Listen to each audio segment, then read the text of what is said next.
सीता कि सर्दियों में घूमने के लिए अगर कोई बेस्ट टूरिस्ट इलाका है तो वो जैसलमेर है। लेकिन रेगिस्तान जितना खूबसूरत था उतना ही रहस्यमय भी था। दूर दूर तक सिर्फ हवा की सरसराहट और पुराने टेंटों की खड़खड़ाहट सुनाई दे रही थी। सीता अपने मोबाइल से टीलों, ऊँटों और डूबते हुए सूरज की तस्वीरें खींचने लगी। वक्त ऐसे बीत गया जैसे रेत अपनी मुट्ठी में समय को रोक लेती हो। शाम अचानक उतर आई। कभी अगर हम उज्जैन वापस लौटेंगे तो बहुत देर हो जाएगी। पागल हो गई हो क्या? रेगिस्तान की रात जिंदगी में एक बार तो जरूर बितानी चाहिए। कबीर कुछ टेंटों को देखने लगा कि अचानक एक बुजुर्ग आदमी उनके सामने आकर खड़ा हो गया। भैया जी, बहन जी, रात हमारे टेंट में बिताइए। अच्छा इंतजाम मिलेगा, खाना, कम्बल, ये सब। उसकी आवाज में एक अजीब सा डर छिपा हुआ था, जैसे वो सिर्फ न्योता नहीं दे रहा था बल्कि मदद की गुहार लगा रहा था। मगर उसके बाद पूरे होने से पहले ही दो परछाइयां तेजी से उसकी ओर बढ़ी। फूलचंद और श्यामलाल। और रामचरण, वो दिन गए जब लोग तेरे टेंट में रुकते थे। अब ये हमारे क्लाइंट है, दफा हो जाए यहाँ से। रामचरण की आंखें भर आईं और उसने कुछ नहीं कहा, बस धीरे कदमों से अंधेरे की ओर लौट गया। सीता और कबीर एक दूसरे को बहन जी, वो पियक्कड़ थे, हमारे टेंट में रहिए, सब सुविधा मिलेगी। कबीर और सीता चुपचाप उनके साथ चले गए। टेंट अंदर से बड़ा, साफ और आरामदायक था। अब का टेंट यहाँ है जी, सामने लाल रंग का टेंट देख रहे हैं, हम दोनों वहीं सोए हैं। किसी भी चीज की जरूरत पड़े तो बोल देना। कबीर और सीता लेट गए। रेगिस्तान की हवा धीरे धीरे तेज होने लगी। टेंट की दीवारें डरावने तरीके से फड़फड़ाने लगी। खामोशी जिसे छिप रहा था। आधी रात होते ही अचानक हवा और गहरी हो गई। सीता और उसी पल उसके कानों में एक धीमी, बेहद धीमी घुंघरू की आवाज पड़ी। कबीर उठो, कोई घुंघरू पहनकर बाहर घूम रहा है। कबीर गहरी नींद में था। सीता ने धीमे से कदम बढ़ाए और टेंट का पर्दा उठाया। बाहर का मंजर उसकी सांसें रोक लेने वाला था। कुछ दूरी पर एक लड़की खड़ी थी, लंबा लाल घाघरा, और गहरा घूंघट जो उसके चेहरे को पूरी तरह ढक रहा था। उसके आसपास की हवा स्थिर थी, मगर उसकी मौजूदगी से रेत जैसे खुद ब खुद कांप रही थी। उसके पैरों के नीचे रेत हिल रही थी और उसके चलते पैरों के कोई निशान नहीं पड़ रहे थे। कौन हो तुम? कौन हो तुम? लड़की ने कोई जवाब नहीं दिया, बस उंगली से सीता को अपनी ओर आने का इशारा किया। सीता की रीढ़ में तो जैसे बर्फ उतर गई और तभी लड़की मुड़ी और लाल टेंट की ओर बढ़ने लगी, वही जहाँ फूलचंद और श्यामलाल सो रहे थे। लड़की बगैर आवाज के टेंट के अंदर चली गई। अगले ही पल दोनों की नींद खुल गई। वो आंख बंद किए इतनी रात में कौन?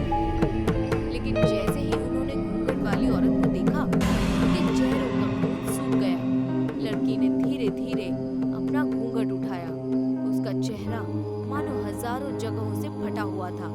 लाल जलती आंखें, काले सड़े हुए बाल और एक मुस्कान जो इंसान को जिंदा ही निगल ले। कौन हो तुम? तुम्हारी मौत लौट आई है। अगले ही पल वो किसी भेड़िए की तरह झपट गई। एक परेशान आदमी झाड़ू लेने लगा, जैसे उसे कभी चीखी नहीं। फूलचंद चिल्लाया, मगर मौत उसकी गर्दन में हाथ लगाकर बैठ चुकी थी। अब दोनों की मौत हो गई। सीता अपनी फटी-फटी आंखों से ये सब देख रही थी। अचानक से किसी ने एक ठंडा हाथ सीता की गर्दन पर रखा। सीता धीरे से पीछे मुड़ी। उसके सामने कबीर। क्या हुआ सीता, तुम बाहर क्यों खड़ी हो? सीता ने कांपते हाथ से सामने वाले टेंट की ओर इशारा किया, जहां अभी कुछ ही वक्त पहले उसने मौत का नाच देखा था।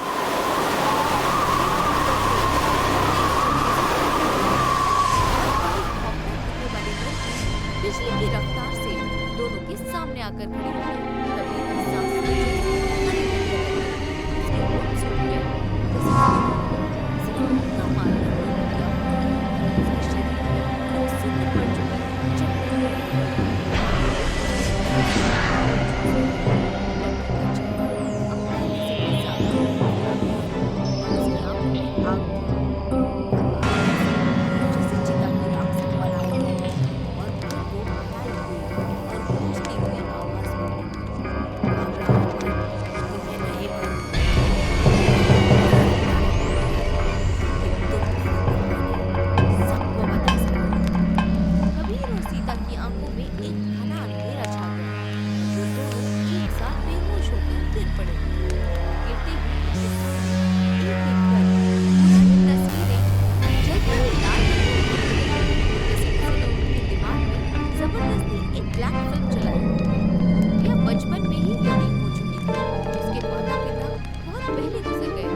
पाल पोसकर बड़ा किया था, रामचरण अक्सर कहा करता था, बिटिया, तेरी वजह से ही मेरा धंधा अच्छा चलता है। तू ना होती तो न जाने मेरा क्या होता। ये कैसी बातें करते हैं आप पापा? आपने ही तो मुझे पाला है। आप मेरे पापा से बढ़कर हैं। उनकी ये छोटी सी दुनिया खुशहाल थी। हर खुशी का एक दुश्मन होता है। यहाँ दुश्मन थे श्यामलाल और फूलचंद। दोनों मजदूर थे, मगर नजरें गंदी और दिल जहरीला। एक दिन दोनों ने रामचरण के टेंट के बाहर रामचरण, जितने भी टूरिस्ट आते हैं, तू जानबूझकर इस लड़की का नाच दिखाकर खींच लेता है। तेरी वजह से हमारा धंधा बिल्कुल मंदा पड़ चुका है। निकल जाओ यहाँ से, वरना धक्के देकर बाहर निकालूंगा।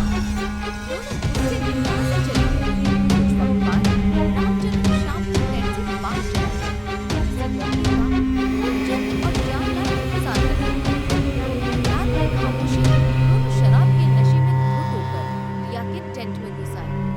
रिया ये मंजर देखकर कांप गई। तुम लोग इस समय यहाँ क्या कर रहे हो? निकल जाओ मेरे टेंट से।